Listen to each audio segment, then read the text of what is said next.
We're Robin and Steve. We left off in the sand dunes of Coral Bay off the Ningaloo coast. Maybe we don't go down there.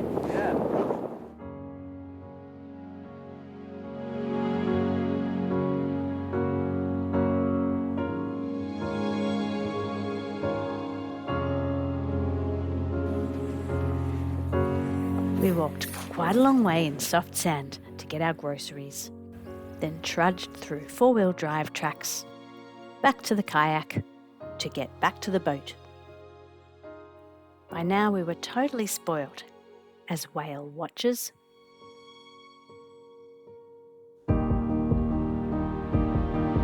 Soon the whales would be further south than us, so we were savouring every sighting. It was an overnight sail, 164 nautical miles, to Herald Bight of Shark Bay.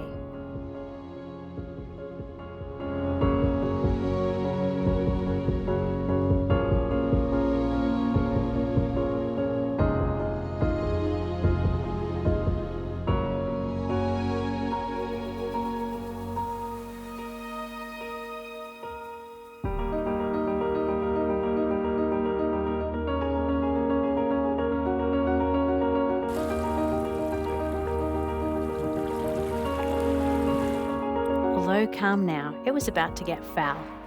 We needed to move to Monkey Mia for shelter, and we got to see the world-famous dolphins, whose behaviour is carefully monitored. It turns out that when wild dolphins get used to being fed rather than hunt, mothers neglect their calves, and there were many deaths. Now there are less public feedings, and the local pods are beginning to grow again.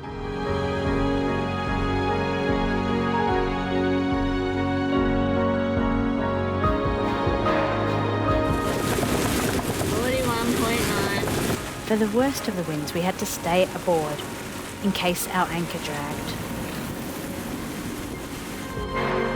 But generally during the morning we could get ashore and have a walk, which we did, rain or shine. Shark Bay is home to the world's largest and most diverse seagrass meadows. But huge areas were destroyed by a heatwave in 2010. Like coral, seagrass is struggling. We enjoyed one last morning with the famous dolphins swimming around our boat. We're glad that they feed more independently now, at least some of the time. Hopefully tourism will be better balanced with dolphin well-being. Shark Bay is huge. We sailed out past Herald Bight where we'd been, passing crab after crab after crab.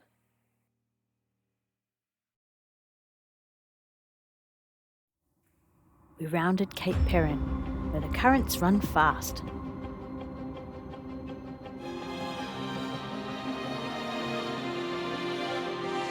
We stopped to stretch our legs on the way to Denham and stumbled upon a shark nursery near Cattlewell Hill.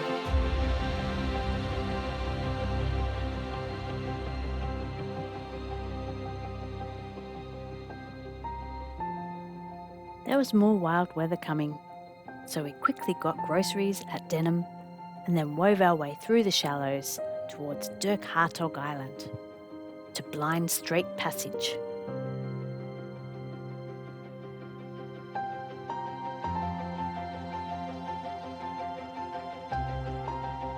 This was quite a big pod of dolphins, busily hunting. It's late August and the wildflowers are blooming.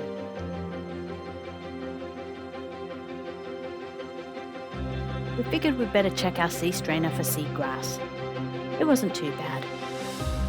We swapped from Shelter Bay to Dirk Hartog Island when the wind changed direction and enjoyed walking alongside where sharks swum.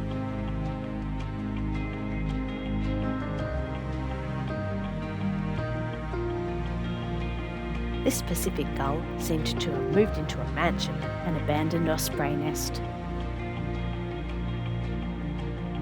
I was excited to see a living coral, but then we saw that the seabed surrounding it was covered in sea urchins.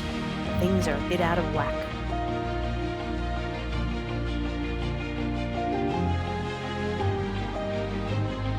This lone four-wheel drive was swallowed by the ferry, and then we had the place to ourselves.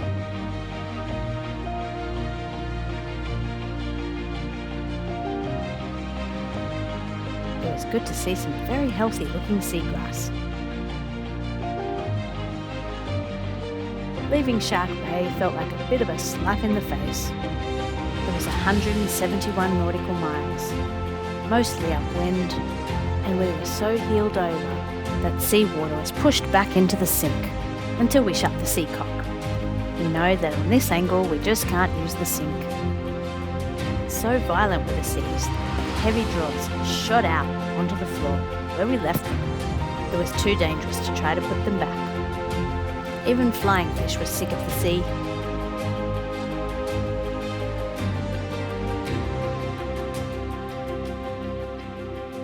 We'd made it to the Abrohlos Islands. There we are. If you haven't heard about the shipwreck of the Batavia, which came from the Netherlands in search of valuable spices such as nutmeg, I'm not sure what to say. The book was so gruesome that neither Steve or I wanted to finish it. If you want your faith in humanity shattered, then give it a go. Anyway, there was no sign of mutiny on our ship. We did feel like wrecks, but this was a beautiful place to recover. We're at East Wallaby Island in Turtle Bay. Feeling very glad that we're not shipwrecked here. It's harsh.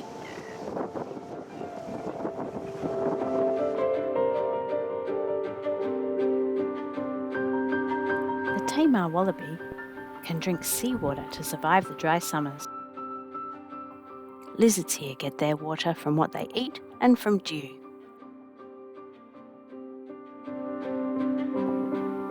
Sea lions. This one was definitely watching us. He was hiding. Yes. Stealth mode.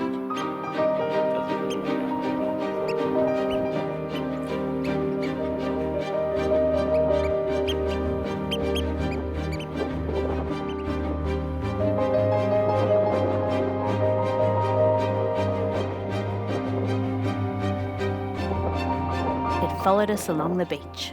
It was a pretty great staring competition. It doesn't take long to walk across the island by skirting around the little airstrip.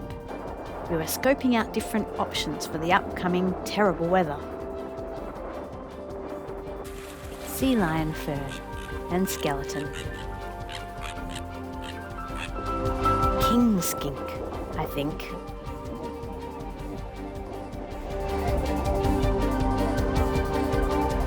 Sometimes we had to share the island.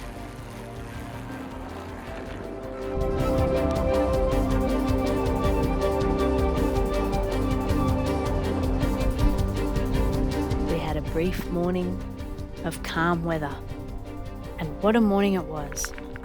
This was the best coral we'd seen so far in WA since the bleaching event that has killed up to 90% of the Ningaloo reef.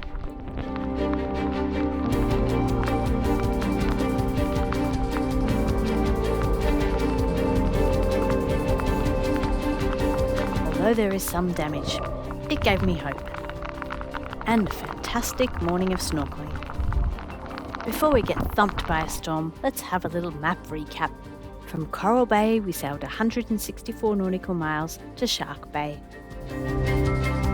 First to Herald Bight, and then 21 nautical miles further to Monkey Mia. About 65 to Denham, and another 30 to Shelter Bay. 171 nautical miles to the Abrohlos Islands. That's where we're up to. And then off to Geraldton, where soon we'll see some wildflowers. So we were just snorkeling in Turtle Bay, and now we have to pop around the corner to Pigeon Island. You wouldn't know it from this, but there's some nasty weather coming.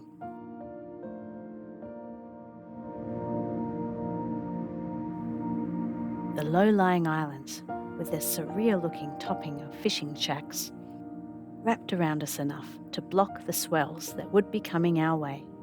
Soon, but not yet.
are many hazards surrounding our boat here, so we checked out the moorings nearby.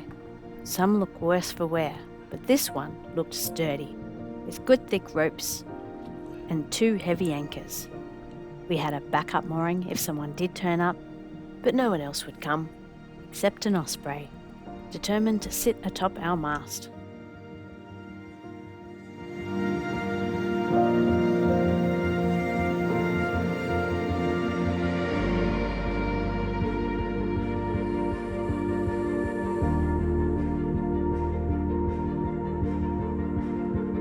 I hadn't been able to do this for a long time, and this would be my last chance for some time, as the weather forecast turned out to be as ugly as predicted. We declared that over 40 knots was enough, but that didn't help.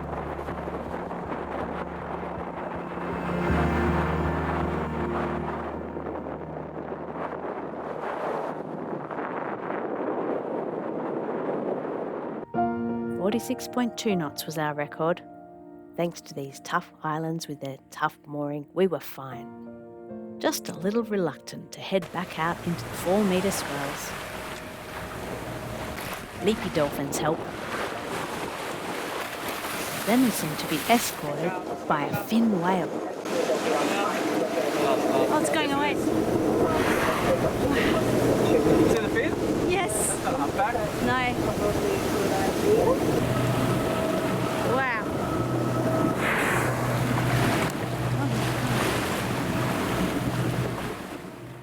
It had been a rough little passage. This shipping lane marker was just swaying in the swell. We'll leave off here, near Geraldton, where friends took us out to see wildflowers. We also saw art.